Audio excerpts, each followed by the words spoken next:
सियासी लाभ लेने के लिए किया जा रहा उपक्रम है, या आप मानते हैं वाकई देश के लिए एक खतरा बन चुके हुए संगठन पर देर आए दुरुस्त आय के तहत हो रही कार्रवाई है और सख्त होनी चाहिए, और ऐसे लोगों के संदर्भ में कोई माफी भी नहीं होनी चाहिए?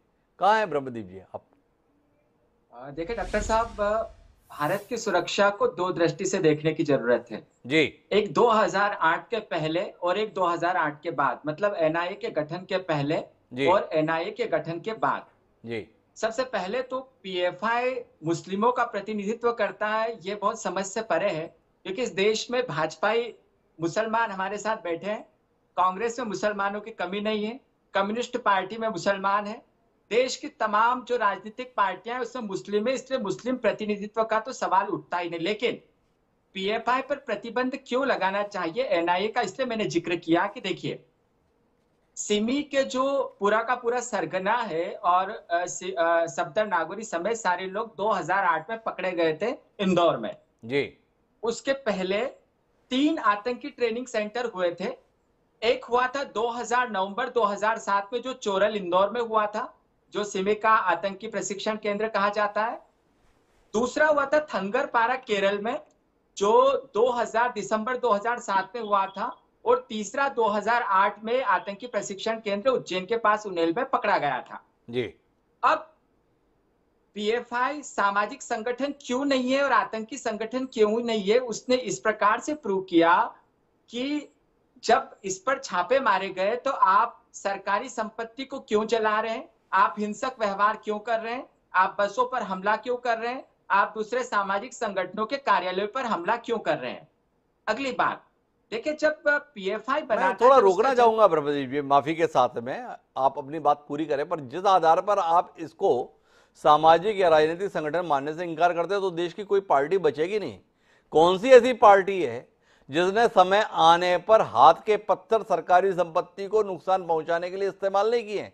हम पिछले 3 दशक की पत्रकारिता में ऐसे हजारों उदाहरण देखे हुए हैं। तमाम राजनीतिक दल अपने गुस्से का प्रदर्शन करने के लिए मौका आने पर इस प्रकार की हरकतों का सहारा लेते हैं, बाद में भले ही खेद जताते हैं या इनकार भी कर देते हैं और उसे कुछ अराजक तत्वों की करतूत बता देते हैं।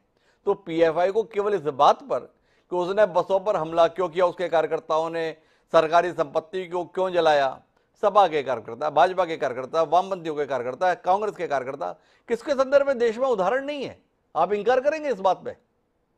हिमांशु, जैसे जी बड़ा दिलचस्प सवाल है आपका। देखिए, पीएफआई जो है वो अपने आप को सियासी दल मानने से इनकार करता है। जी। अब जो पीएफआई है वो अपने आप को सामाजिक संगठन कहता है। जी। लेकिन अब सामाजिक संगठन वो काम कैसा करता है? जी। अब पाकिस्तान में एक संगठन है जमात उद दावा, जिसके जो सरगना है या जो जिसके बोस है वो हामिद सईद है, हाफिज सईद है। जी। हाफिज सईद जो है धर्मगुरु का दर्जा प्राप्त है और पाकिस्तान में बहुत पूजे जाते हैं। पाकिस्तान में पूजे जाएंगे, उससे हमें कोई गुरेज नहीं है, लेकिन वही लश्कर तोयबा को भी चलाते हैं। तो मैंने एक बात शुरू की थी कि जो एनआईए के पहले और एनआईए के बाद आंतरिक सुरक्षा को लेकर दो बातें इस देश में। जी। एक दौर हुआ करता था जब दिल्ली की गलियों में कोई किराए का घर लेता था और किराए के घर में वो रहता था, उसके बाद दिल्ली पर हमला कर लेता था, 2 से 3 महीने में किसी को पता नहीं चलता था।